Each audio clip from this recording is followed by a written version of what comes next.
Hey folks, Dr. Brett Weinstein here. After the attempt on President Trump's life on Saturday, I did a fair amount of thinking. A number of things had become apparent. First, if President Trump had not turned his head at the exact moment he did, we would likely be living in a very different world today. President Trump dodged a bullet, and so did the Republic. Irrespective of the ultimate explanation for the attempt on President Trump's life, it is quite clear that denying adequate Secret Service protection to President Trump and denying any protection at all to Bobby Kennedy is tantamount to the inhabitants of the executive branch inviting the murder of their political opponents.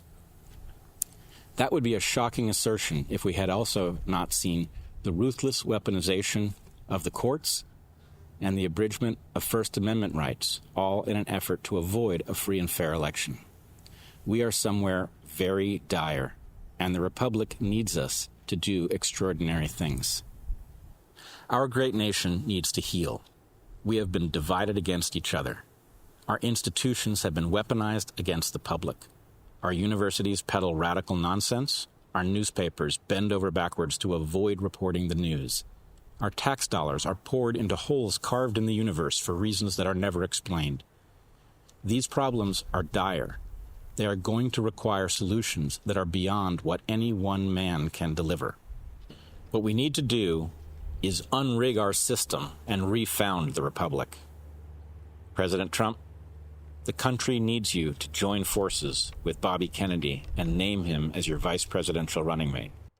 And Bobby, the country needs you to accept. If you see the wisdom in this, you'll realize it solves a number of problems. Maybe most importantly, it creates a kind of assassination insurance.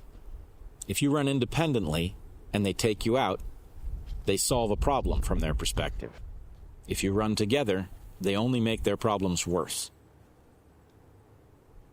Our nation suffered a great trauma in 1963 and another in 1968. That pattern threatened to repeat itself this last Saturday.